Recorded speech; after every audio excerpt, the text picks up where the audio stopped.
Good evening. I'm Belva Davis. Welcome to the world premiere of Day of the Gun. As a television journalist reporting on the explosive events of the 1970s, I saw firsthand the fierce and prolonged struggle which engulfed America and the Bay Area. I covered the free speech movement in Berkeley, the emergence of the Black Panther Party, the anger, protest, and riots of the anti-war movement. Those were dangerous and fearful times. One of the most brutal moments occurred at San Quentin Prison in August of 1971, when inmate, revolutionary George Jackson obtained a gun behind prison walls. The consequences were deadly. To this day, it remains a story filled with mystery and suspicion. Because tonight's special contains graphic pictures and descriptions of violent events, viewer discretion is advised. Now, Cron 4 presents Day of the Gun.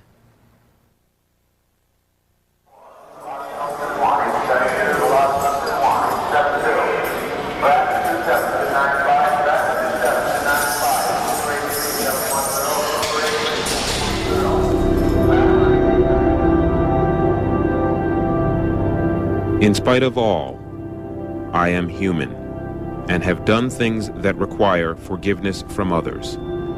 I have transgressed against my fellows in moments of weakness and madness. I hope I can make it. George Jackson. In the fall of 1970, George Jackson skyrocketed to international fame with the publication of his book, Soledad Brother, The Prison Letters of George Jackson. By the next year, he was dead. George Jackson served a life sentence, which turned out to be a death sentence, for a $70 robbery.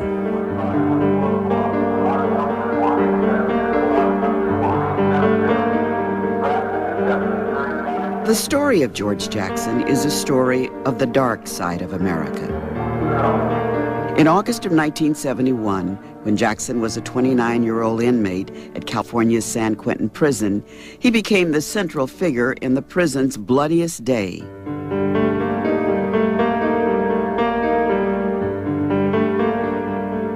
Jackson obtained a gun, and in less than 30 minutes, a murderous rampage turned the adjustment center into a slaughterhouse.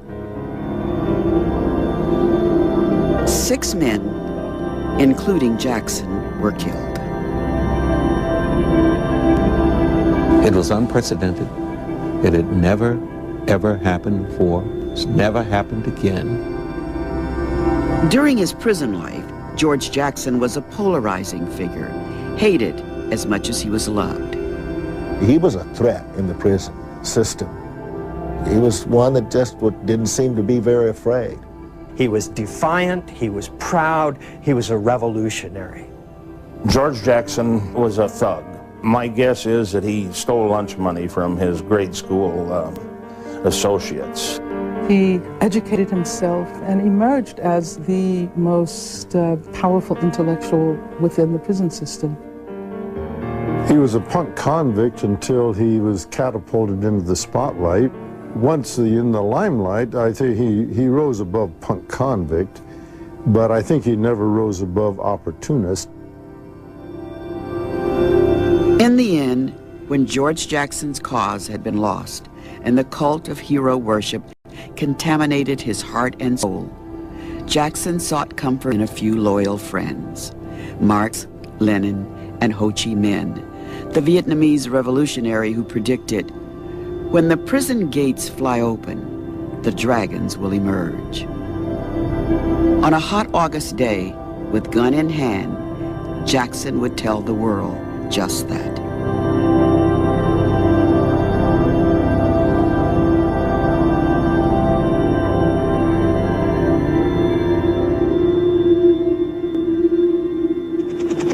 I'm hopeful,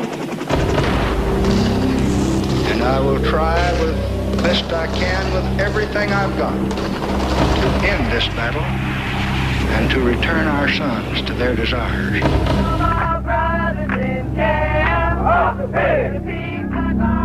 We realize that we're shedding blood now, we're being killed, The ascendancy of George Jackson came at a time when America's soul and its people were coming apart. That this is revolution.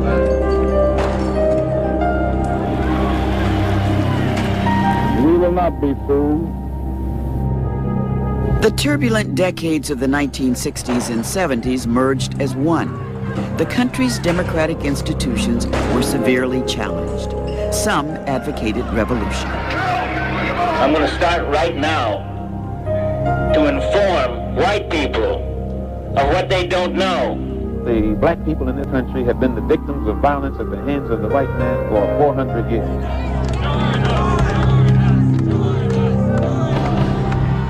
I think it's un-American. We cannot survive if we go fight some yellow man in Vietnam who ain't never called us nigger. You're nothing but a bull, child-ass mother who doesn't give a when somebody is down. People had marched, people had gone to jail, people were very frustrated and very angry. The unpopular war in Vietnam had become the longest and most divisive in American history. The bitter struggle for civil rights confirmed the failed promise of equality for all. We'd been consigned to the ghetto for years and years and years. We'd not been allowed to break out of the ghetto. Riots turned American cities into burning embers. The political assassinations of Malcolm X, Martin Luther King Jr., and Robert Kennedy deepened the country's paranoia. We were being put in a position of having to feel that our lives were under the gun. Huey P. Newton and the Black Panther Party wanted justice beyond the streets of Oakland. There were, I suppose, those who felt that all one needed to do was to take up the gun, and that would be the path toward freedom. The prisons of California had become a target for revolutionary change as well. The New Left viewed the growing convict population as symptomatic of the country's deeper social ills. We've got the militant blacks, the militant Nazis, the militant Chicanos. They're all here under one roof, and we are sitting on this lid like a tea kettle waiting for the steam to either come up or the lid to blow off. Inmates were championed as political prisoners, vanguards of the coming revolution, victims of their fascist capitalist oppressors. As long as there is any political prisoner in this country, as long as anyone is being discriminated against, none of us are free. When George Jackson emerged as the new god and leader of the left, those on the right saw him as the most powerful threat in the prison system. I think racism is a control device, control mechanism, create an atmosphere whereby they can control the inmates. And black is just a continuation of the same thing we've been going through on the street. George Jackson was born in Chicago in 1941, one of 5 children in a poor working-class family. His mother, Georgia, was afraid of what the streets could do to him. She wouldn't let him go out and play. She kept him up on the roof. You know, she wouldn't let him go out because she didn't want him to get in trouble. I used to tell them that they were black, and in order to achieve, they'd have to be twice as good as white. I said, if you're twice as good as a white in school, then maybe you'll make something. Yes, that's what I used to tell them. It was the truth. So why hide it from them? As a young boy at Catholic school, Jackson experienced racism. The playground was for white kids only. Growing up in the projects, he became involved in petty crime, fighting, stealing. At age 15, his parents moved to LA and they settled in the Watts district, where he began to be involved in a little bit more serious crimes, stealing a motorbike, breaking and entering. In 1958, he was convicted of a store burglary and sent to CYA, California Youth Authority camp, for several months. He escaped, fled back to Chicago, was involved in a knifing, came back to California in chains. After spending time locked up in the California Youth Authority, Jackson graduated to state prison when he pled guilty to the robbery of a Bakersfield gas station. It was 1961. Jackson was 19 years old, and he received the indeterminate sentence of 1 year to life. Well, I was incarcerated under a 1 to life, a term they called for 1 to life, where I could have done 1 year and been released. I've done 10. That's more time than anybody in this state has ever done on a 1 to life. According to fellow inmate James Carr, when the two became leaders of a gang known as the Wolf Pack, much of their time was spent in the usual convict hustles: gambling, booze, sex, blackmail. He knew how to play the game. He was a tough guy. He studied martial arts. He was, he was strong, very muscular, very smart, very cunning guy. Good behavior dictated Jackson's chance for parole. It became non-existent. Prison records indicate that he received over 40 disciplinary actions. Jackson spent 7 years in solitary. He was a big guy. He was a tough guy. He was a predator when he was in the general population. He was a predator of other inmates. He just abused people. He became a professional prisoner, a real dyed-in-the-wool convict. And then he started reading revolutionary theory. Then he started reading Marx and Lenin and Mao. And he wrote, "I read Marx and Lenin and Mao, and they redeemed me." All of a sudden, he had a context for his anger. He realized, why he was there, why people of his race, of his working class background, why they were in prison in disproportionate numbers. And that was the appeal of George Jackson. He represented in the highest way the injustice of the system and the cruelty and the institutionalized racism of the system.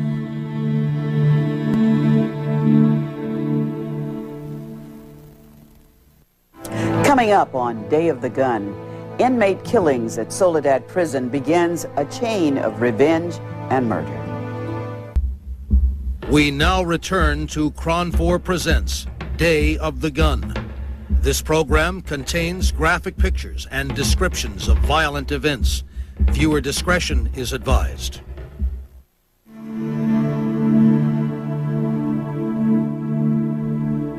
We die too easily. We forgive and forget too easily. Gentle and refined people, aren't we?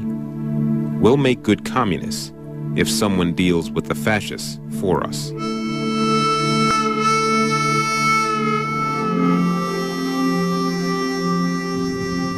In January of 1970, George Jackson was one of more than 2,000 inmates at Soledad Prison.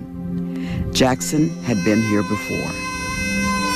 Located 100 miles south of San Francisco, the prison was in the heart of the fertile Salinas Valley, the salad bowl of America, the place where famed author John Steinbeck wrote eloquently of the dispossessed.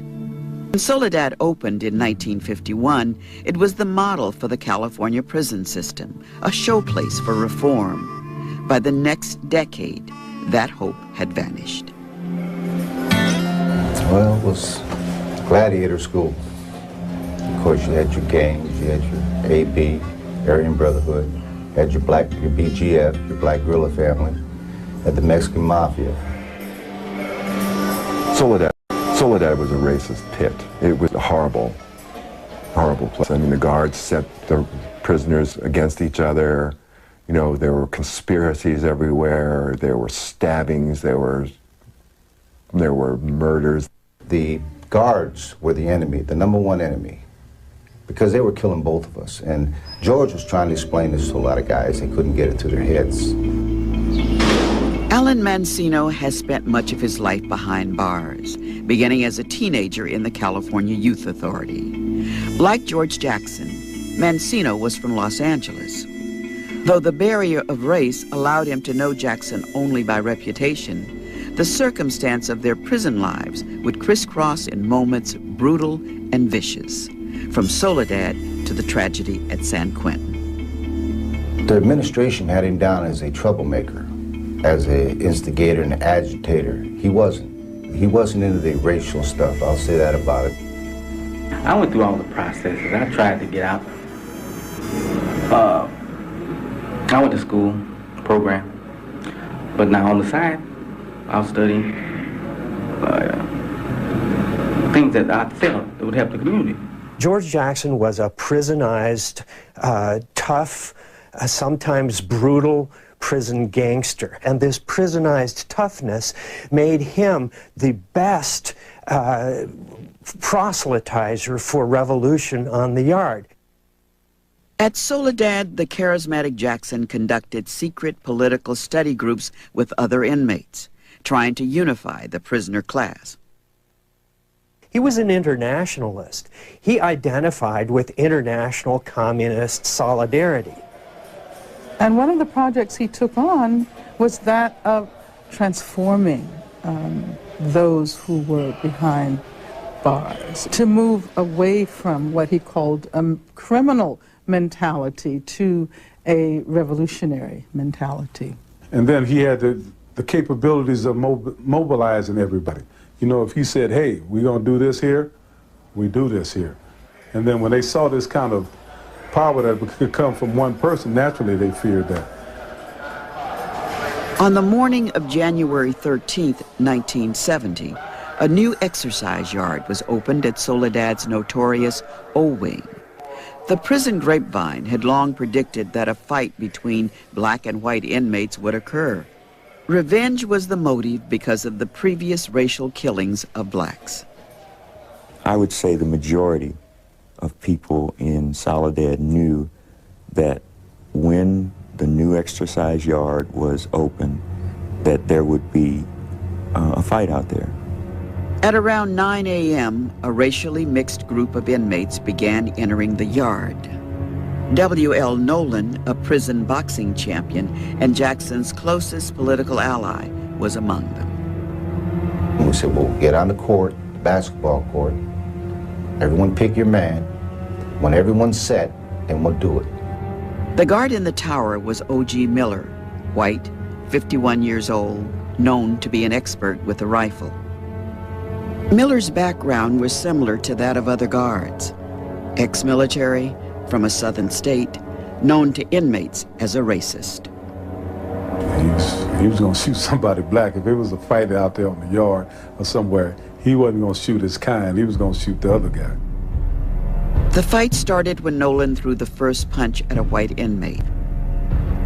Others quickly joined the battle. But as soon as they started scuffling, shots rang out. Without warning, Officer Miller fired his weapon at the inmates. Nolan was the first one shot. He was shot through the chest on the first bullet off of a .30 caliber, very high-powered rifle. He was shot right in the heart. It was straight up murder. A second, then a third shot fired, hitting two other black inmates. Both would bleed to death. A white inmate had also been wounded. And even Billy Harris, the one who really hated blacks, said that we thought we were just going to fight. Nobody really get killed. We get, you know, maybe some bruises and head bashing, but that'd be it. 3 days later, on January 16th, the Monterey County Grand Jury ruled the killings justifiable homicide. There was just a thickness of anger and a sense of injustice that had occurred. You just didn't kill us like that. And then dudes were saying like, damn, we dying, why are we dying by ourselves? And that was the attitude that everybody, you know. Not long after the ruling had been announced, outrage turned into retribution. At around 6:30 p.m., 26-year-old guard John Mills was beaten and thrown from the top tier of Y-Wing. Absolutely in the wrong place at the wrong time. A lot of people were glad. A lot of people were glad, white and black. Mills was killed not because he was Mills, it was because he was a guard, to pay back for the Opie Miller shooting. There was a note left on him. 1 down, 2 to go. That was stated really clearly. According to prison authorities, there were inmates, black and white, who witnessed the killing of Officer Mills. And the thing that killed me was them saying that they could hear Mills's keys jangling in the air as he fell or was thrown from the third tier down to the bottom. George Jackson, Fleta Drumgo, and John Clouchet became the primary suspects in the killing of Officer Mills. Clouchet denied any involvement. So you were not involved in the assault or killing of John Mills? No. Did you see anyone assault or kill John Mills? No. Do you know if George Jackson, in fact, killed John Mills? No. Jackson, however, was a marked man. According to Alan Mancino, prison guards took him to a secret meeting. They believed Mancino was an assassin for the Aryan Brotherhood. They wanted me to take out George Jackson. They was going to open the cell up and open his cell up at the same time. And they wanted me to take him out. So I got word down to Jackson. That's the first time I'd never really talked to him, never associated with him. I shot him a kite. I told him what was going on in the watching cell, that I wasn't going to do it. A kite is prison slang for a letter. Because I didn't want to kill him. I didn't want to do it. I didn't want to be involved in that. I had a grudging respect for the man. The way he conducted himself, and a lot of people hate him without reason. In February, George Jackson, John Clouchet, and Fleta Drumgo were indicted for murder. Known as the Soledad brothers, the case of the three inmates would become a cause célèbre. John Mills was the first guard murdered at the prison. He left behind a wife and son. Was the incident for which you're charged now, was it a revolutionary act on your part? You're asking me to confess to something? As a disciple? Unless you want to, did you kill the man? Look, one of the most important elements of guerrilla warfare is to maintain secrecy. I've killed nobody until, it's been proven. And they'll never be able to prove anything like that. KRON 4 presents Day of the Gun. This program contains graphic pictures and descriptions of violent events. Viewer discretion is advised.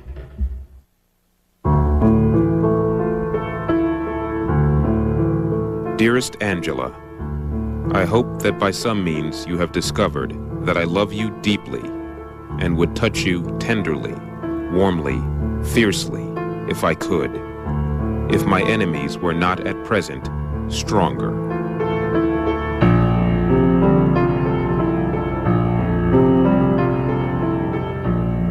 Black militant Angela Davis was among the most impassioned who rallied to the cause of George Jackson.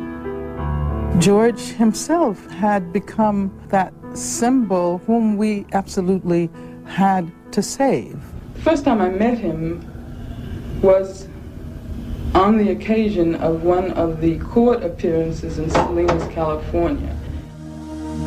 Davis was one of 4 children, raised in a loving home by her school teacher parents in the racial hatred of Birmingham, Alabama. Acknowledged as a brilliant scholar, Davis studied Marxism and joined the Black Panthers. After a controversial fight, she was fired from her position as an assistant professor at UCLA for being a member of the Communist Party. It was during this time that Davis became involved with the Soledad Brothers Defense Committee and George Jackson. At that time, I thought of him as emblematic of the oppression sustained by Black people. The 3 of them were in chains. It certainly evoked slavery. Viewed by some as the glamour couple of the revolution, Davis and Jackson formed a close personal relationship, sharing the same vision for political change. And it was, upon seeing him, very refreshing to realize that he was a human being, that he had joy in his heart. Davis also became friends with the Jackson family and teenage brother Jonathan, who idolized George. And I think, came to imagine his own life as worth nothing if it could not be used to free his brother.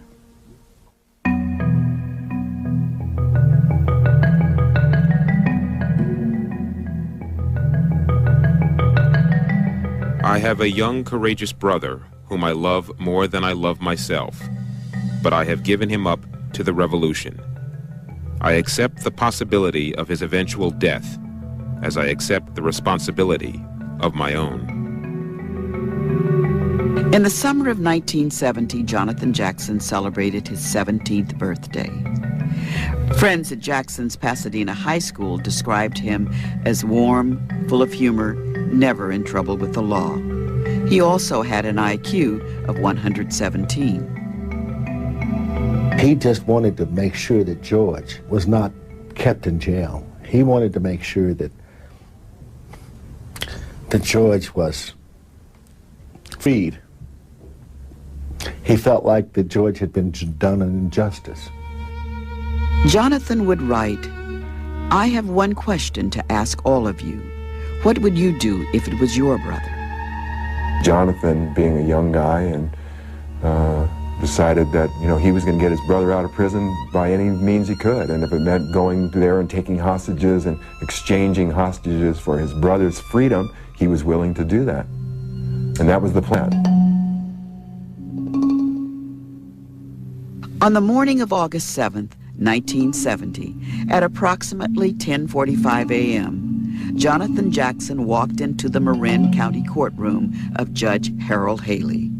Within moments, Jonathan pulled out a pistol, carbine, and a 12-gauge shotgun.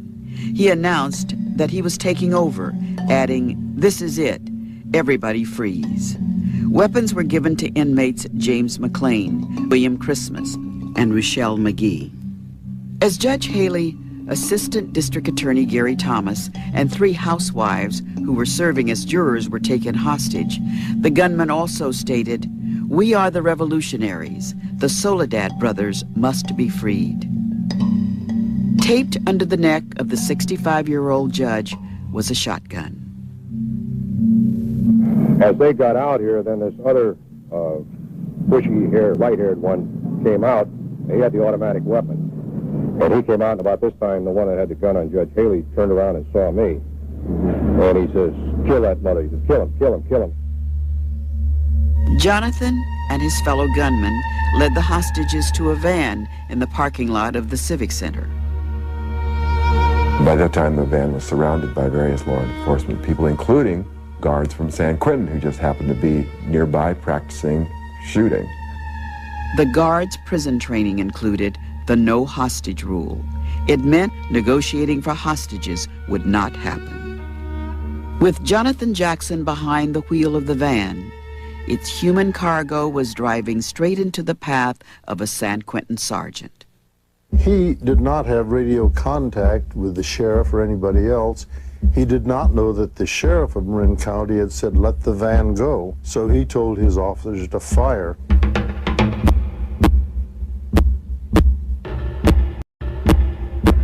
So they're the two really fired the first shot, and they hit Jonathan first. And a lot of the shooting inside the van was done by the assistant district attorney at the time, Gary Thomas. When one of the convicts went down, the gun fell on the floor. He picked it up and started firing, killing the other inmates inside. When the gunfire ended, Jonathan Jackson, William Christmas, and James McLean were dead. Rochelle McGee was wounded, as was one of the female jurors. Assistant DA Gary Thomas suffered a gunshot to his spinal cord and would be paralyzed from the waist down for life. In the frenzy of violence, the shotgun under the neck of Judge Harold Haley was triggered, killing him. When a shotgun goes off in someone's face, you can imagine how the kind of destruction and the gruesome effect of that, and so it was quite a shocking scene. I'm saying that there was no conspiracy, that Jonathan, a 17-year-old man-child, was working according to the dictates of his own mind. George Jackson would later declare, that he was proud of his brother Jonathan's military action, adding, "He was the true revolutionary, the black communist guerrilla in the highest state of development." I'd be the last one to say that Jonathan had suicide in mind. I'm certain that Jonathan felt that the police would have some concern, would give some concern to the lives of those 5 civilians. I'm thinking that Jonathan was trying to demonstrate to the public, to the people, just how he felt that these problems should be solved. I think that he was led to believe that it was possible, even by George himself. I think George encouraged this. I think George put him up to it. It's very tragic that he died at such a young age. I don't think many of us realized how exclusively focused he was on George. Nobody knows what he was thinking except Jonathan. But I think he did it for love of his brother and his country. He was trying to wake the people in this country up to the fact that black people had nothing. Because some of the weapons used by Jonathan Jackson were bought and registered by Angela Davis, law enforcement officials believed Davis was a co-conspirator. Davis fled and became a fugitive from justice, the object of a nationwide manhunt by the FBI. Her wanted poster listed charges of murder, kidnapping, and conspiracy. Well, I left because I did not think there was any possibility of justice. I didn't have any choice. It wasn't something I wanted to do. It was something I had to do. You're driven by fear. Absolutely. Absolutely. 2 months later, the 26-year-old Davis was arrested in a New York City motel. After her return to California, she was taken to the Marin County Jail and locked up 1 floor above the courtroom where Jonathan Jackson had taken the hostages. The Jonathan Jackson thing put us on the alert to specifically reinforced our belief that there are people out there, radicals out there, willing to do most anything in order to make their point or to free George Jackson. The real fatal irony of the Marin County courthouse shootout is that after Jonathan's death, George Jackson's death becomes inevitable. George Jackson had to transform himself finally into the dragon, the shaman, the priest, the convict of revenge. Coming up on Day of the Gun, George Jackson wants... We now return to Cron 4 Presents Day of the Gun. Viewer discretion is advised.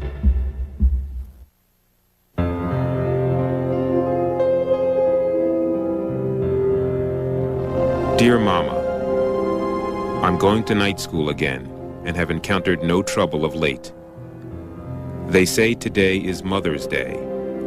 I can't make much sense of it, though. I love mine every day.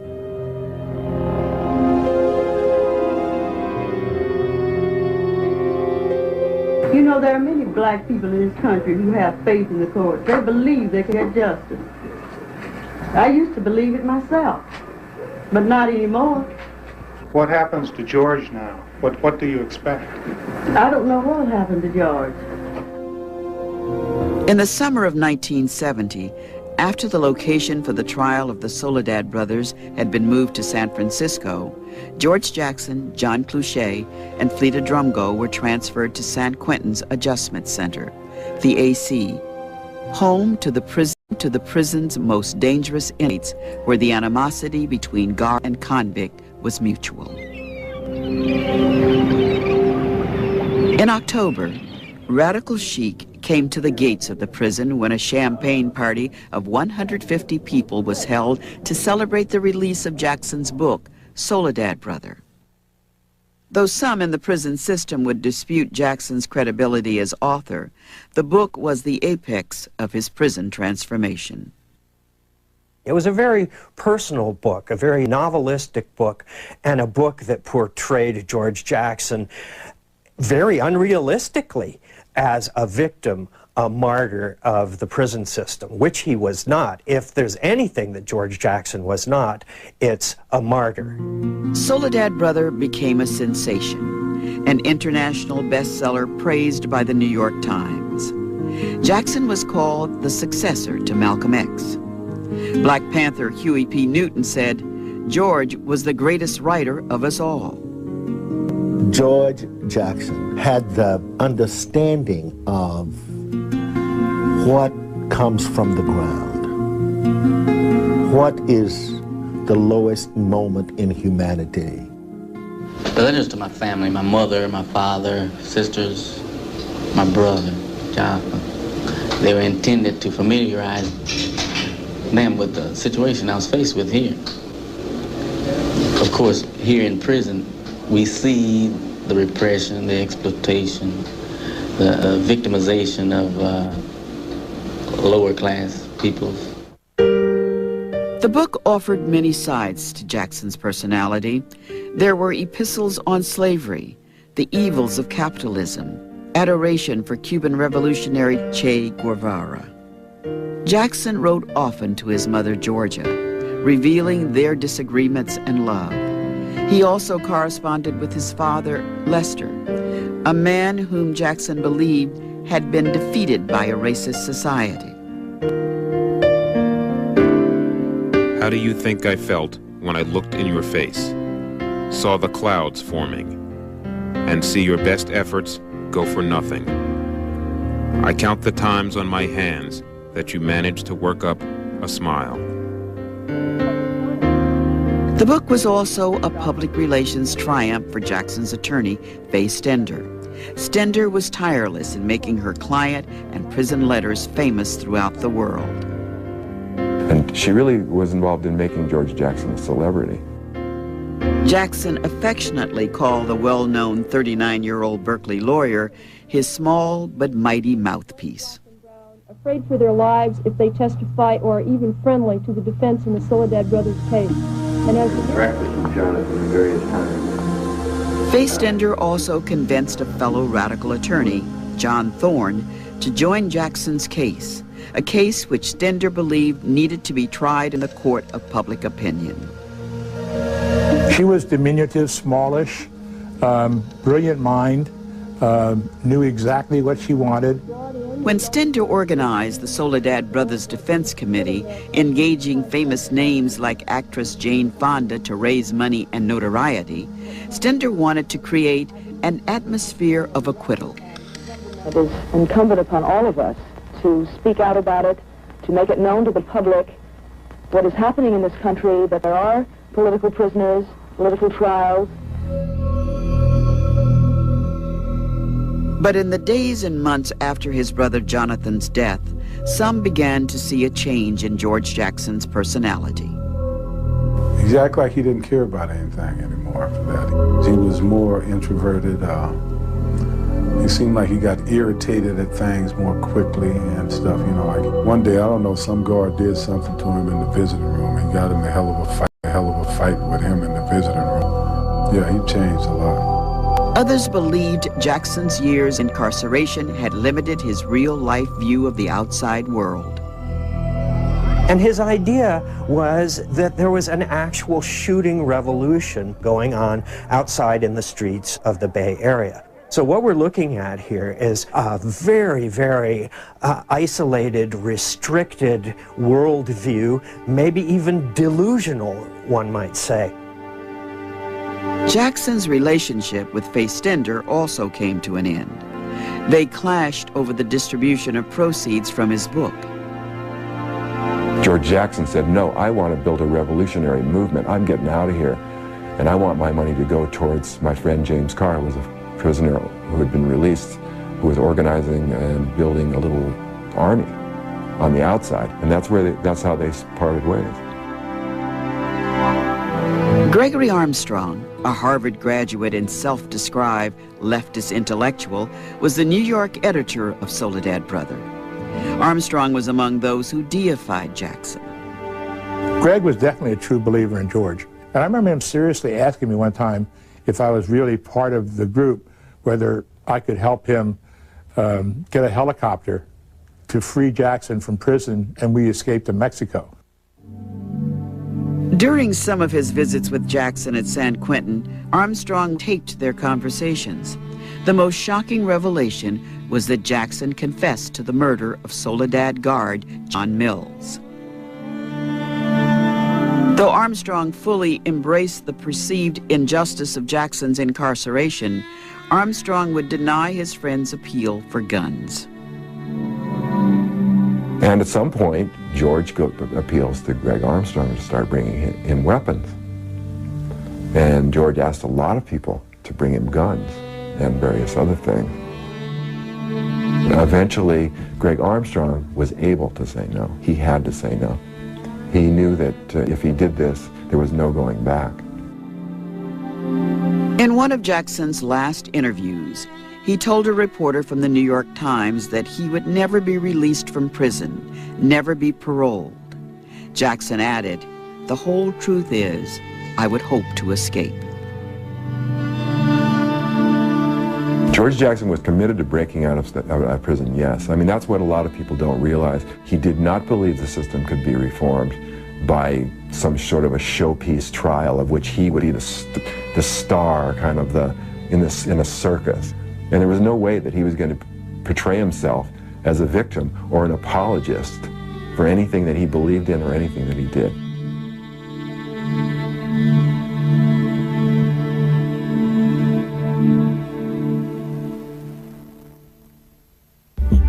Next, on Day of the Gun, George Jackson takes over the Adjustment Center, and the madness begins.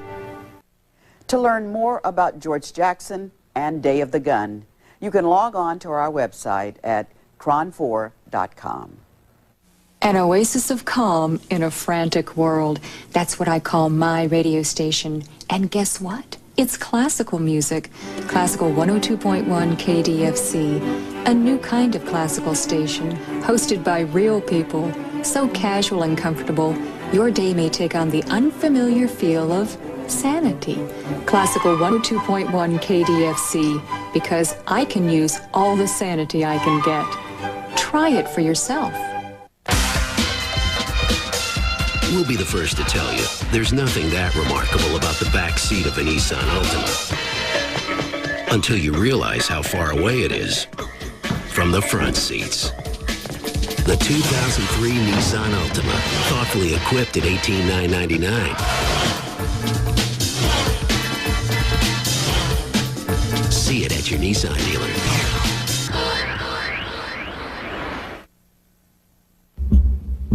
We now return to Cron 4 Presents Day of the Gun.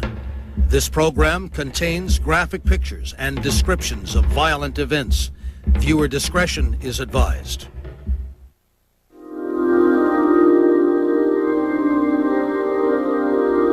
It's going to be kill me if you can, fool, not kill me if you please.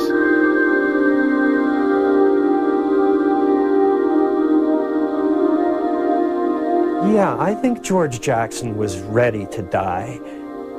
As a matter of fact, what occurs to me is in some ways, the way he spoke, he was already dead. He was past death. August 21st, 1971. It was a Saturday, warm and sunny, a beautiful day in the Bay Area. According to John Clouchet, the Soledad brothers were looking forward to their trial just 48 hours away. But in the heat of San Quentin's afternoon, the normal routine in the prison's adjustment center would dissolve into madness. What did he say? I'm a blade in the throat of fascism. You know, violent imagery. And that's really what happened on August 21st, 1971. There were blades in the throat of fascism that day. James Park was the acting warden at San Quentin. Park and his wife were shopping that morning in San Rafael. Attorney Stephen Bingham was driving from Berkeley to visit his client, George Jackson. Alan Mancino, now an inmate in the Adjustment Center, was in his cell reading a Western novel. One of the officers on duty was Paul Krasnes. Krasnes was a 52-year-old family man who lived in Novato with his wife and 3 daughters. He was a very caring father. He would be there when I first learned how to walk. You know, he was there holding me, making sure I was okay, my first steps. Cheryl was the adopted daughter of Paul Krasnes and remembers her father as a man who went to church every Sunday, loved music, and played the piano. He liked to barbecue, he liked to garden, he was a country person at heart. After 20 years in the prison system, Krasnes was close to ending his career and looked forward to retirement in Mexico with his wife Frances. Daughter Elizabeth would not go on camera. The days before the uprising, there was a lot of tension. Prisoners were getting out of hand. There were talks of riots. And he even said to my mother once, well, I don't even know if I'll be coming back or if I'll come home. And this was in the week before, August 21st. About a day, maybe 2 days before it happened, you seem to grow an antenna. You know, you can sense something's happening when you're in prison. And you can sense the tension, you can sense incitement, because it's quiet. But you can sense something's going on. Yeah, I figured something was happening. I didn't know what it was, but I knew something was about to go down. No single name would become more important in the tragic events of that summer day than attorney Stephen Bingham. The 29-year-old Bingham was a graduate of Yale University, the law school at UC Berkeley, and once worked in the civil rights movement. On the morning of August 21st, Bingham had not planned on going to San Quentin. A last-minute phone call, however, changed his schedule. A Black Panther wanted Bingham to assist a legal investigator, Vanita Anderson, in her visit with Jackson.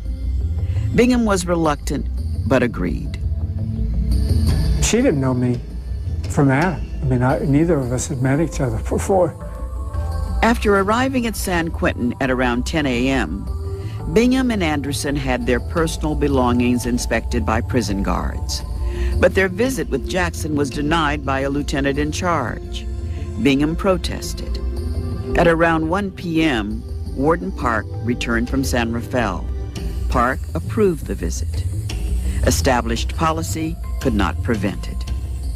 Anderson, however, was not allowed in to see Jackson. And then Officer Scarborough asked me, aren't you going to take the tape recorder in? And I said something like, well, I don't have one. And that was when Vanita Anderson said that, well, you can take mine. And that was apparently what was inside the briefcase. According to Bingham, once inside the visiting room, Jackson examined the draft of his second book. At Jackson's request, Bingham left the room to have Anderson review some papers. Sometime after 2 o'clock, the meeting came to an end. Bingham and Anderson signed out of the prison at 2:30 p.m. and departed for Berkeley. Do you ever use the tape recorder? No. Do you ever pull it out of the attaché case? No. Do you ever transfer a gun to George Jackson? No. George Jackson was taken from the visiting area by Officer Frank DeLeon.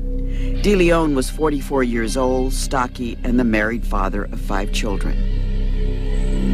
When he arrived at the door of the adjustment center with Jackson, Sergeant Kenneth McRae allowed both men inside.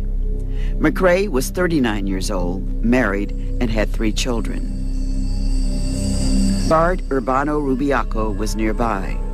Rubiaco was 25 years old and had previously worked at Soledad's O Wing. According to Rubiaco, as he came face to face with Jackson, he noticed a shiny object in the inmate's hair. And he says, you know, what's that in your hair, Jackson? And Jackson says, nothing. And the guard reaches up and he touches it and there's resistance. It feels like metal or something.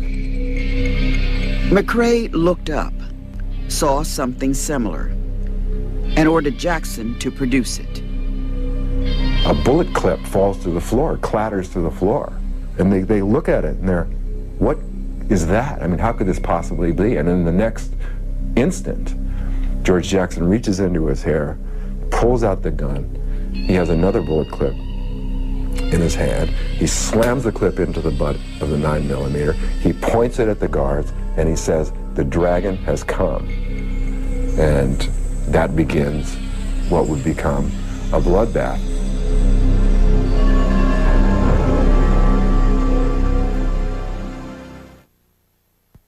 Coming up on Day of the Gun, San Quentin's worst day. We now return to Cron 4 Presents Day of the Gun. This program contains graphic pictures and descriptions of violent events. Viewer discretion is advised.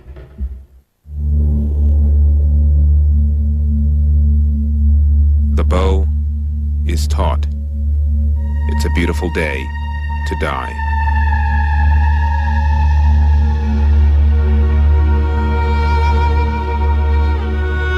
With gun in hand, George Jackson was in control of the adjuster. He ordered guard Urbano Rubiaco to open the cell doors in the AC. A guy stepped in front of my cell, a black guy, and said, we're taking over, you coming out or staying in? I told him, bust it open, I'm coming out. Some 24 inmates were released. They come running out. And then after that, it's just murder and mayhem. What's going on is everyone here is trying to survive. That's what's going on. George had said at some point, even before this, the point now is to construct a situation where someone else joins in the dying. In other words, if you're going to get me, I'm going to take some of you with me. Do you see George with a gun? At some point, yeah. After I was out of my cell for a while, yes.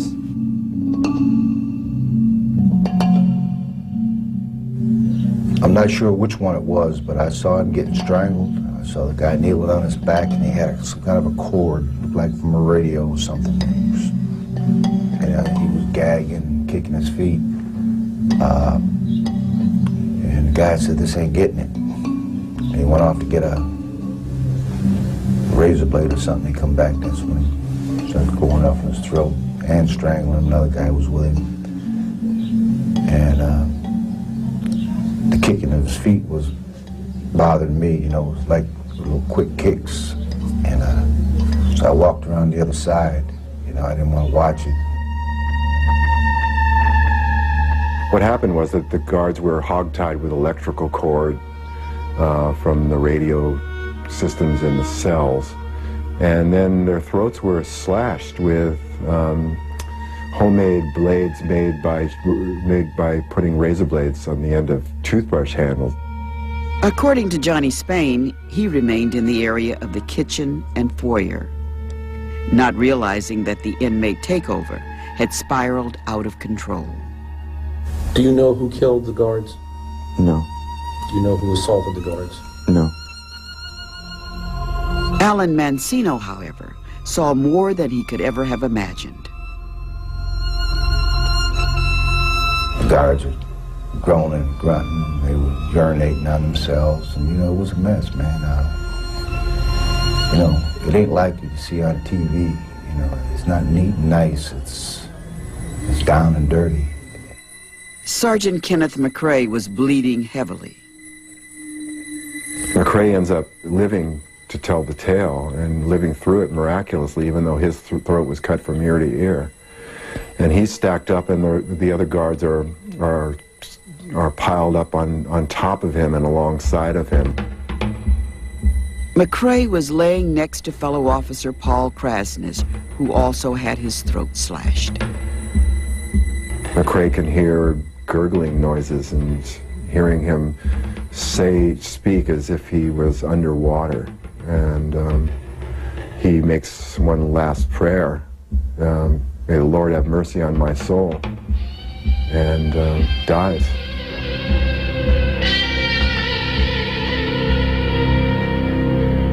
Moments before guard Frank DeLeon was shot in the head, George Jackson was overheard saying, "It's time we found out if this piece really works." DeLeon's body slumped on top of McCrae. As Alan Mancino searched for a safe place, inmate Ronald Kane questioned what to do. I said, man, you better get you something to work with. I said, because we're next. You know, and I was talking to him. I was scared, but I knew what was going to happen. They tied him up and they cut his throat. They came to me and said, "You want to be tied up too?" I said, "No, I'm not getting tied up." Inmate John Lynn suffered the same fate as Ronald Kane. They're murdered. George gives the order, you know, these guys got to go. They saw too much. They're not one of us. You know, and so these guys become victims just by chance. You hear a lot of moaning, a lot of crying, a lot of begging, a lot of shut up, and, you know, like thuds, and it was pretty bad, man. I was just waiting on it to come to me. 23-year-old Officer Charles Breckenridge would become another victim. After escorting inmate John Cluchet from the visiting area, both men entered the adjustment center. Breckenridge was seized by inmates. Cluchet was uncertain as to what was happening. He moved to a cell on the other side of the AC, and sometime later saw George Jackson. He was like he was in a daze. I had never seen him like that. He was just kind of just walking back and forth. He wasn't saying anything. He wasn't talking to anybody. He was just walking back and forth like, you know, I mean, just had kind of like just a blank look in his eyes. Supervising Sergeant Jerry Graham began searching for his officers. They were gone too long. Graham, the married father of 4 children, had the door to the AC opened. After he walked in, Graham was taken hostage. The officer who unlocked the AC door looked through the window and saw George Jackson staring at him. You know, at that point, Jackson fires the gun, and that alerts everybody. Moments later, Sergeant Graham was shot dead. When Lieutenant Richard Nelson took a break from painting his house on prison grounds, he heard the sound of gunshots. Nelson walked outside and saw Associate Warden James Park running. Moving very quickly down the hill towards the prison, he said, "You better get in there, George Jackson's loose with a gun." So at that point, I made the decision in my mind to go directly to the armory, grab a machine gun, and go in and find George Jackson, shoot him, and kill him. The floor of the AC was covered in blood. Johnny Spain was desperate to leave what he called the chaos. It was at that point that I was trying to get the keys. It's like, okay, it's time to get this door open and for me to get out of here. That's what it's time for. George Jackson joined Spain near the entrance of the AC. I think the thing I remember most is George, you know, I wanted to know if he was all right. You know, are you all right, you know? And he said, "Yeah, Conrad, I'm fine, I got it. Both have a small bottle of what they believed were explosives. He's got the gun in his hand, and, you know, he announces to his comrades, "It's me they want. It's me they want." So he bursts out the door with the gun in his hand and starts running across the yard towards one of the walls. As Jackson and Spain ran out of the adjustment center, shots were fired in their direction. Jackson was struck in the ankle. and he stumbled and tried to continue, did continue, and then I didn't actually see him get hit with the second shot at the moment of impact. I did see him as he stumbled forward after being shot the second time, and when he stumbled forward, he was dead.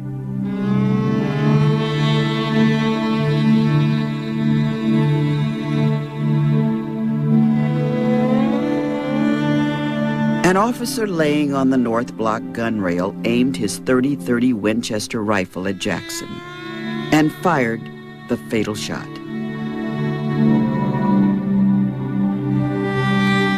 And the nature of that second bullet was devastating because it entered his back, lower back. As he bent over, leaning forward, that bullet coming at an angle hit the bone and shot straight up and exited his skull, killing him immediately. Not far from Jackson's body, Johnny Spain was apprehended in bushes next to the chapel. The smuggled bottle each man carried contained nothing more than water and hydrochloric acid. But the dragon had come. Yeah, there was a lot of frustration, pent-up hate, you know, and finally they busting doors open. You know, it's going to come out. Who did you see doing the beating and the killing? Convicts. I got no names for you. I'm not going to give any names. I'm not going to get anybody busted. I think what happened was going to happen anyway. It was just that time.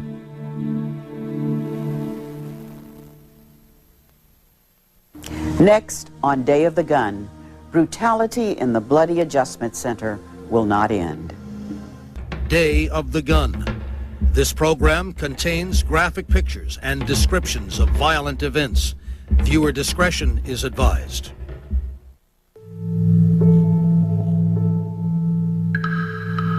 If I leave here alive, I'll leave nothing behind. They'll never count me among the broken men.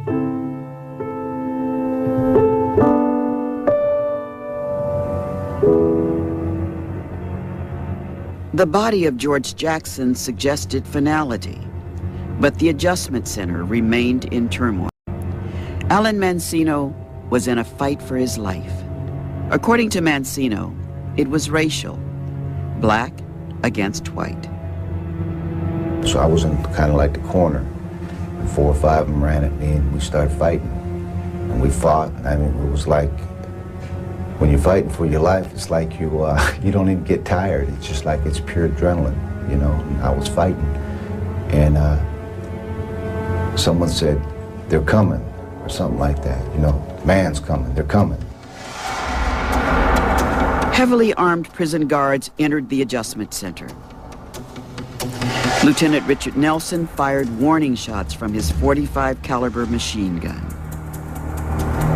There's some interchange between the inmates and us. From the inmates' side, that they have hostages and they're going to kill them.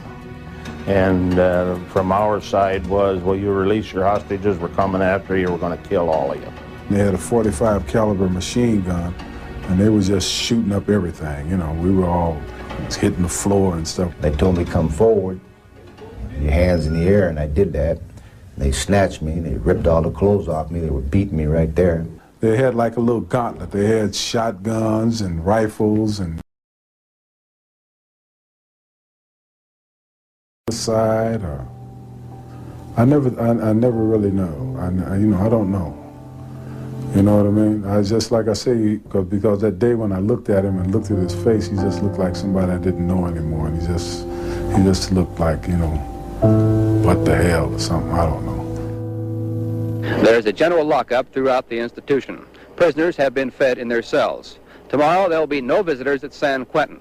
The institution is described as quiet but tense. The 6 people killed in this riot make it the worst incident of this kind in the modern history of San Quentin Prison. Most agree the incident was over in less than 30 minutes.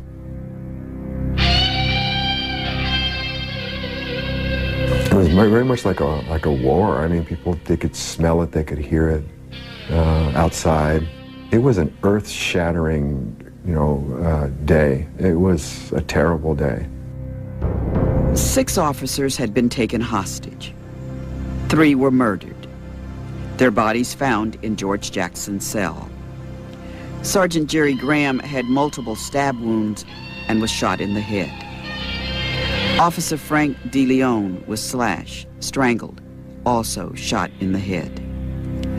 Officer Paul Krasnes received 4 deep cuts through his throat and was strangled to death. The 2 white inmates, Ronald Kane and John Lynn, suffered fatal wounds to the neck area. The 3 guards who survived were rushed to a hospital in Marin County for treatment. They were all stab wounds or slicing wounds. On the neck. McCrae has one on either side. Rubiasso has a long cut on his neck and several minor ones at various places on his neck. And Breckenridge is the one who's in surgery now, is in critical condition. He's the critical one. As for Associate Warden James Park, though he tried to remain composed, there were moments when he could not hide his emotions. I think our recent assaults on officers stem largely from this irresponsible kind of blathering about the revolution and kill the pig and this kind of crap. I was angry. I wouldn't have maybe used such intemperate terms, but they were bull dilettantes. Just like the tiger cages in South Vietnam. Not realizing that there's a world out there in which people live or die and are killed for ideas. It was Park who delivered the terrible news to the families of officers Paul Krasnes and Frank DeLeon. Vivian DeLeon, now the widowed mother of 5 children, was the first to be informed. I went there with a uniformed officer, and as soon as she saw us, she knew what it was, and she started screaming, and she just really went into a hysterical situation and was really unmanageable. We got her to sit down and tried to find somebody, some woman to come be with her, and find one of the neighbor women came in to help calm her down. Park then went to the home of Francis Krasnes. Well, I think she handled it very quietly. She had her girls kneel, and she gave them soda crackers as though they were communion wafers. And I think she drew on her Catholic resources, and I think that sustained her very much. They don't tell me anything. They didn't even tell me he was dead. I found that out on the radio. The Reverend Cecil Williams of San Francisco's Glide Memorial Church was a friend of George Jackson's family. Williams accompanied Jackson's mother, Georgia, to an Oakland funeral home where they viewed her son's body. I raised my children to love people. I raised them to mingle in American society, but American society didn't want them. She hurt deeply, very deeply. It was like, she lost George even before he was killed. They couldn't let him live. Wouldn't be any way possible for them to let him live.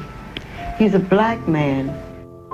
And she cried, and she talked to George's dead body, and she said, I'm going to do everything I can to make sure that you did not die in vain, that you did mean something to me, your mother, and to the community.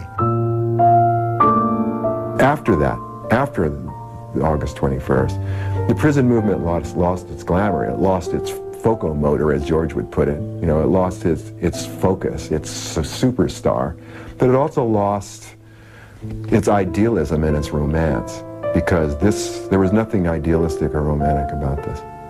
This was just plain murder and brutality. and it was misguided. I mean, the motivation may have been good. I want to get out. I want to lead the revolution. I want to free my people. This is for the greater good. But it turned out to be just a bloodbath in which a lot of people were hurt.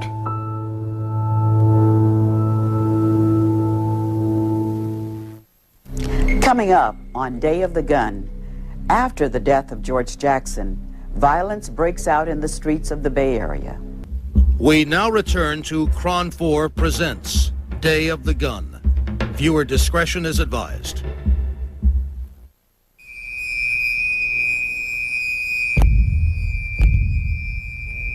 I'm a very simple person at heart.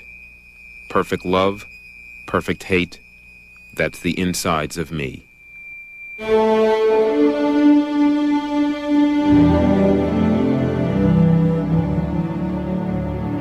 The days following August 21st were filled with more outrage, bloodshed, and overwhelming sadness. The funerals for the San Quentin Guards were attended by hundreds of law enforcement officials, as well as family and friends. It was a painful and bewildering time for everyone. I didn't think Mom was going to be able to hold up, to be honest. It was very hard on her, very difficult. I think we were all in a state of shock. We couldn't cry, we were almost zombie-like. And then as the days went on and we learned of how it happened, you know, it was like, oh my God, it's still in all of our hearts. It's a wound that has never been healed. The family of Paul Krasnus said their last goodbyes at Mount Olivet Cemetery in San Rafael. Not far away, protesters gathered outside the gates of San Quentin. Hundreds demonstrated against what they believed was an ongoing reign of terror inside the prison. There are 26 people locked up, and they are all hurt, and they will not give them medical attention. Gracious physical beatings by prison guards with blackjacks, clubs, and guns. And as a person who totally is against bloodshed, Willie Brown was a state assemblyman at that time. I would encourage you not to get any of us killed, including yourself. We went out there for the express purpose of trying to make sure that the system didn't come unravel and people begin to needlessly lose their lives. The atmosphere was tense, suspicious. We couldn't even bury our dead.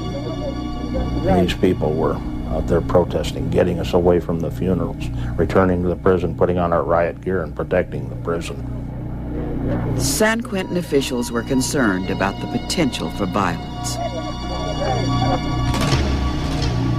We had a number of officers with shotguns in a garage near the gate, and that was the first line of defense, because the second line of defense was submachine guns up closer to the wall. And if these kids had actually broken through, it would have been a tragedy. So we got some of the damnedest people you ever seen in your life working in corrections, and they got plenty of... According to Willie Brown, it was Ray Precunier, director of the California Department of Defense, who allowed leaders from the black community to go inside San Quentin and inspect it. What we found, frankly, was what Precunier and his people had said, that yes, there was a lockdown, yes, there had been, you know, incidents, but no, there was not this reign of terror. But the anger could not be contained. Under heavy security on the morning of August 26, the Soledad brothers were driven to the courthouse in San Francisco. The courtroom at San Francisco was tight. Authorities feel violence has a way of following the Soledad brothers. The hearing for John Clouchet and Fleta Drumgo became bitter and erupted into a bloody fight. As bailiffs tried to remove Clouchet's mother for creating a disturbance, a scuffle broke out when two black men interceded on her behalf. Members of San Francisco's tactical squad rushed into the courtroom to restore order. The authorities cleared the courtroom, called an hour's recess, and began reinforcing security. And this is Tom Snyder, NBC News. 2 days later, on the morning of August 28th, bombs went off at state buildings in San Mateo, Sacramento, and San Francisco's Ferry Building, which housed satellite offices of the California prison system. No one was injured. A member of the terrorist group, the Weathermen, claimed responsibility for one of the explosions. A note sent to a local newspaper called the bombings an outraged response to the assassination of George Jackson. The 28th was also the day of Jackson's funeral. This system, called American justice, murdered George Jackson.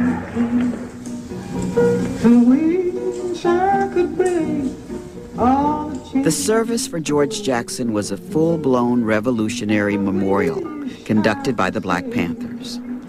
Jackson was a field marshal in the party.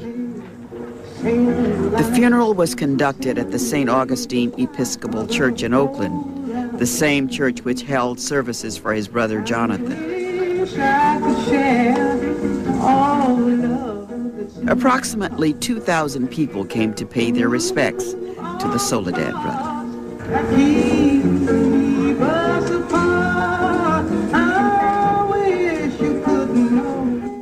Panther leaders Bobby Seale and Huey P. Newton delivered eulogies. And we will raise our children to be like George Jackson, to live like George Jackson, and to fight for freedom as George Jackson fought for freedom.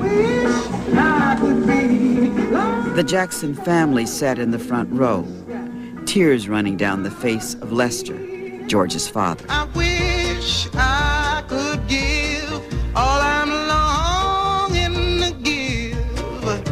I wish I could live. George Jackson's funeral was the prelude to yet another death. The next night, at around 9:30 p.m., gunmen entered San Francisco's Ingleside police station. A 12-gauge shotgun was fired, hitting Sergeant John Young in the chest, killing him. A letter was sent to local papers declaring the Ingleside attack revolutionary violence for Comrade Jackson's political assassination. Next, on Day of the Gun, 6 inmates go on trial for murder. Or presents Day of the Gun. Viewer discretion is advised.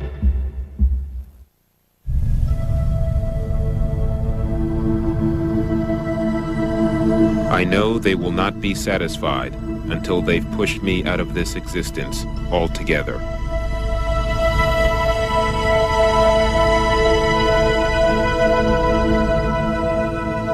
The overwhelming anger and sadness which occupied the days following August 21st now turned to endless questions, accusations, and conspiracy theories. Many were convinced George Jackson had been murdered.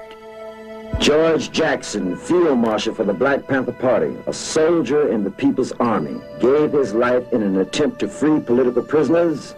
Warden Lewis S. Nelson and Associate Warden James W.L. Park, through their agents, did, on August 21st, 1971, killed one George Jackson. I believe they killed him and threw him in the yard. Richard Nelson has always dismissed the notion that there was a prison or guard conspiracy to kill George Jackson at San Quentin. Well, it's preposterous. It really is.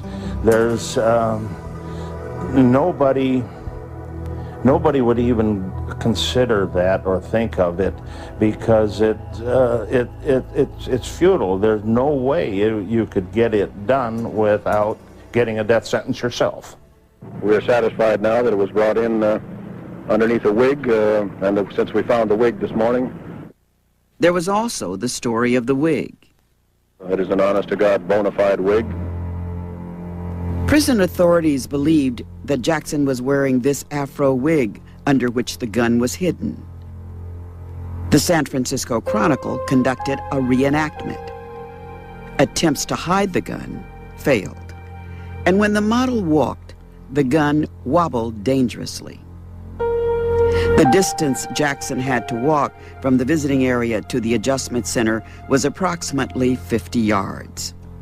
You know, they make us go through our hair all up on and lift your scrotum all up, and it just sounded strange to me that, you understand what I'm saying? How in the hell would he have a gun getting back to AC, and especially with the way they treated us? There was also the appearance of the so-called pants pocket letter. The letter was an exchange between George Jackson and his friend, ex-convict James Carr, outlining preparations for Jackson's prison breakout. The letter raised more questions. Did the two men plan an escape for August 21st? Or would Jackson make an attempt 2 days later at the opening of the Soledad brothers' trial? I don't believe that he had any intention of putting the gun in the prison. The only thing that makes sense would have been for him to have produced the gun in court. And when Jackson left the visiting room, was he properly searched by guards before returning to the adjustment center? So I don't know whether we'll ever know what really happened on that day. It was a moment of horror.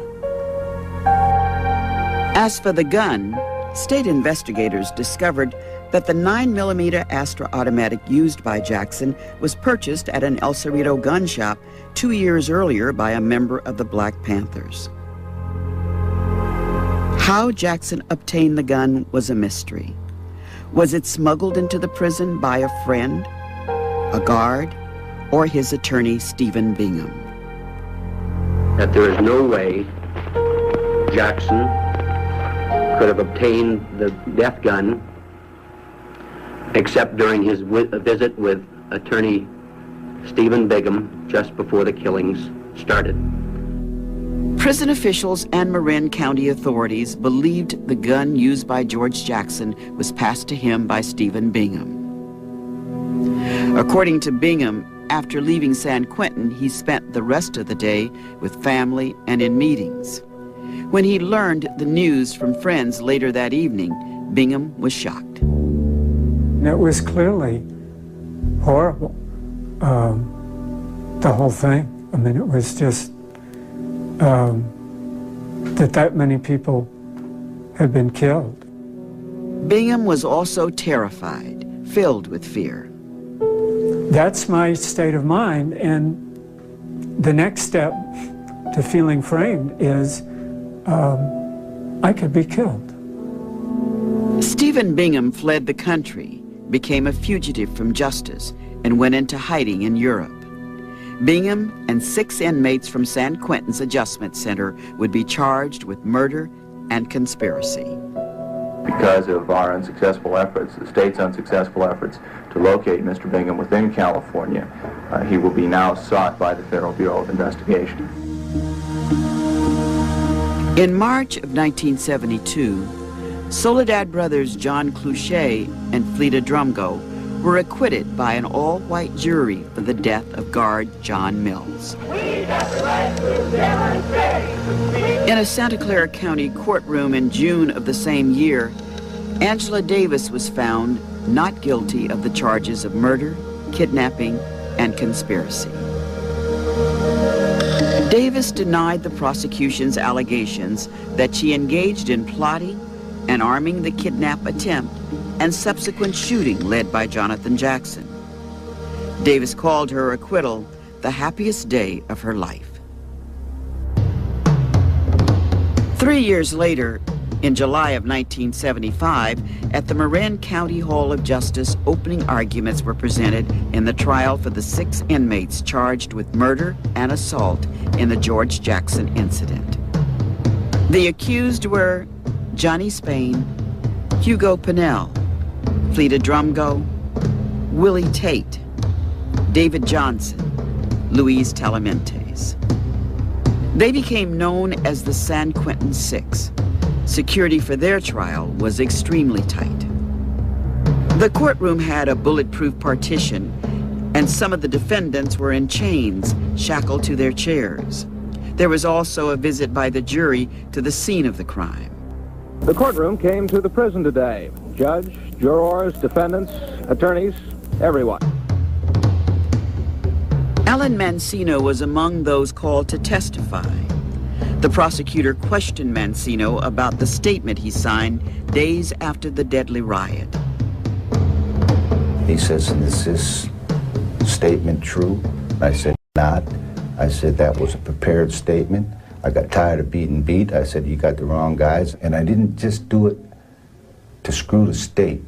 Some of them guys were innocent. I mean, straight up innocent. They didn't do nothing. And they were scared as anybody else in there. You know? Can you say who that was? No, I can't. The parade of witnesses included the surviving guards, Kenneth McCrae, Urbano Rubiaco, and Charles Breckinridge. Each man offered damaging testimony. Defense attorneys said they lied. The trial lasted almost a year. In August of 1976, the jury reached its verdict. Johnny Spain was the only defendant convicted of murder, found guilty in the killings of guards Frank De Leon and Jerry Graham. Spain, who was also a Black Panther and had run from the Adjustment Center with George Jackson, did not testify on his own behalf. Spain received 2 life sentences. Hugo Pinnell was found guilty of assaulting 2 guards, Urbano Rubiaco and Charles Breckinridge. David Johnson was found guilty of assault. He was released from prison because of time already served. Willie Tate, Luis Talamentes, and Fleta Drumgo were acquitted. The controversial and complicated criminal trial of the San Quentin Six was the longest in California history. It was also the most expensive to prosecute. The state had spent over $2 million. Coming up on Day of the Gun, revenge in the years after. Sports store. Ain't no doubt my king of the mountains built for a tub. We now return to Cron 4 Presents Day of the Gun. Viewer discretion is advised.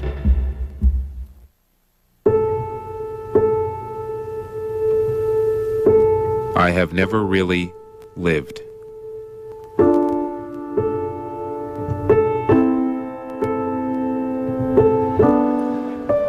In the years after the killing of the 3 Black inmates at Soledad Prison, the trail of blood and revenge led to the deaths of at least a dozen others, inside prison and beyond. Fleta Drumgo, who was released from jail in 1976, was shot dead in the streets of Oakland 3 years later. Police called the killing a gangland-style execution. Attorney Faye Stender, the true believer who fought for George Jackson's freedom and made him a cause célèbre, became another victim in May of 1979 when a member of the Black guerrilla family invaded her home armed with a gun. On the forced entry into the household, the gunman asked for Faye Stender by name. Has her sign a document saying that she betrayed George Jackson. I betrayed George Jackson, has her sign it. And then after she signs it, he shoots her full of holes with a handgun. And miraculously, she doesn't die. In January of 1980, Faye Stender's assailant, ex-convict Edward Brooks, was convicted of attempted murder and robbery and sentenced to 17 years. Brooks was later stabbed to death at Folsom Prison. Not long after the trial, Stender traveled to Hong Kong, where she lived alone. In the spring of 1980, paralyzed and in constant pain, she committed suicide by a drug overdose. Faye Stender was 48 years old. Stephen Bingham returned to America in 1984 to reclaim his life, ready to stand trial. I'm very confident that a jury is going to acquit me. Bingham's trial began in April of 1986 at the Marin County Courthouse. He denied the allegations against him. By summer, the jury had reached its verdict. Bingham was found not guilty of 3 counts of murder and conspiracy. It's relief. It's just joy and relief. I'm vindicated, but on another level, you're never really vindicated. At the age of 44, Bingham resumed the practice of law, and at present is an attorney for a San Francisco legal aid center.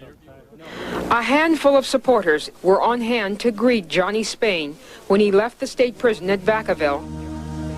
In March of 1988, Johnny Spain regained his freedom when he was released from prison.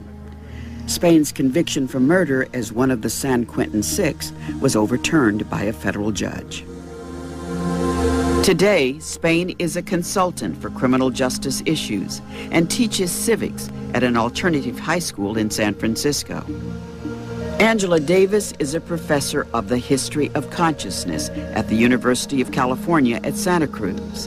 Davis is also involved in the prison abolition movement. Officers Kenneth McCrae and Charles Breckenridge resigned from San Quentin not long after their ordeal and eventually departed California. Officer Urbano Rubiaco remained with the Department of Corrections and after a brief time also resigned. Soledad brother John Cluchet is an inmate at the California State in Lancaster. Incarcerated since 1980, Cluchet is serving a life sentence for a drug-related murder.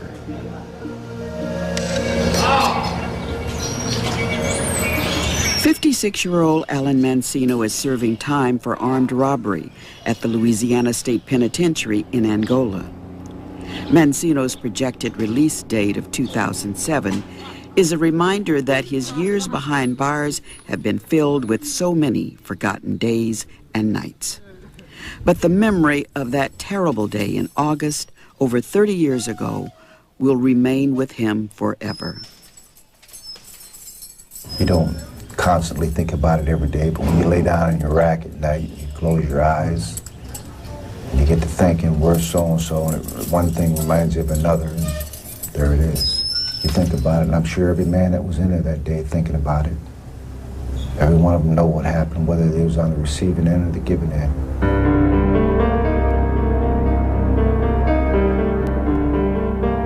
To what extent did George Jackson contribute to his own demise?